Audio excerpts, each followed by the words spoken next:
મારું નામ સેજલ કુટ છે। અત્યારે આપણે જે તમે જોઈ રહ્યા છો એ છે ગીરગઢડા બસ સ્ટેશન। હવે એકચ્યુઅલી પ્રોબ્લેમ એવો છે કે આ દીકરા દીકરીઓ આમ તો જાજી દીકરીઓ જ છે, બધી દીકરીઓ કોદિયા અને દ્રોણથી અહીંયા ભણવા માટે આવે છે ગીરગઢડામાં।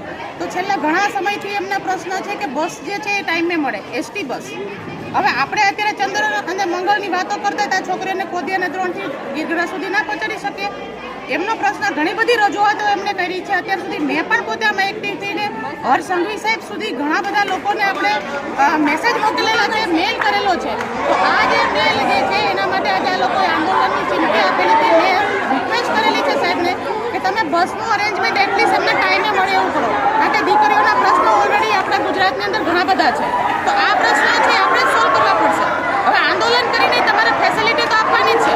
તો અત્યારે તમે વગર આંદોલને અમે આટલું બધું, મેં ખુદે રજૂઆત કરેલી છે, દરેક ડેપોમાં કરેલી છે, ખુદ હર્ષસંઘવી સાહેબને ગૃહ વિભાગમાં કરેલી છે કે આ દીકરા દીકરીઓ તમે સેન્સિટિવ ઝોન જાહેર કરેલો છે। તો સેન્સિટિવ કોને તમે કહો? 5 વાગ્યામાં તમે બસ આપો, દીકરીઓને કોદિયામાંથી ઘરેથી દીપડા ઉપાડી જાય છે।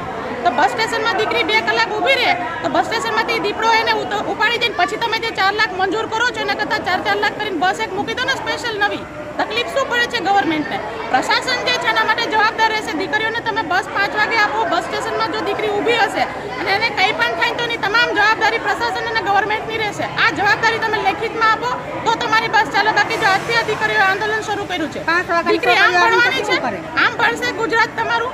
મેઇન મારું એવું કહ્યું છે કે તમે ચંદ્રમંગળની વાત કરો છો, તમે વિશ્વગુરુની વાત કરો છો, અને ગામડાની જે દશા છે, તમે અમારા અંતરિયાળ ગામડામાં જે ઘણી બધી મને રિક્વેસ્ટ આવી કે બેન અમારા ગામડામાં બસની કોઈ વ્યવસ્થા જ નથી, તો તમે ખાલી માત્ર ને માત્ર શહેરમાં જાઓ છો, શહેરનો જે વિકાસ કરો છો, તો ગામડાની અંદર જે આ મેઇન પ્રશ્નો છે કે બસનો, એમાં સ્પેશિયલી જે ભણતર જે છે, શિક્ષણ છે, આખા દેશનો પાયાનું મેઇન પાયો છે।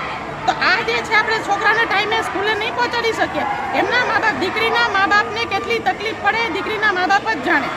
તો તમે એ લોકો અત્યારે વાલીઓ પણ હાજરમાં છે, તો આ વાલીઓને પણ એ જ રિક્વેસ્ટ છે કે તમે 15 દિવસ છોકરી ખાલી 15 દિવસ દોડે, 15 દિવસ બધે જઈને આવી પોલીસ સ્ટેશન, મામલતદારે, ગામમાં સરપંચ, બધે છોકરી જ્યારે સ્ટુડન્ટ આંદોલનમાં ઉતરશે, સ્ટુડન્ટ આંદોલનમાં ઉતરવાથી વિશેષ બીજું આપણા માટે બીજી નબળાઈ કશી ન કહેવાય।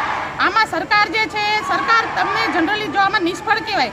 શિક્ષણ આપણે 100% કરવું છે, તમે શિક્ષણ દીકરીઓને ભણાવવાની વાતો કરો છો, તો તમે અહીંનો મુદ્દાઓ મેન જો એક તો સેન્સિટિવ એરિયા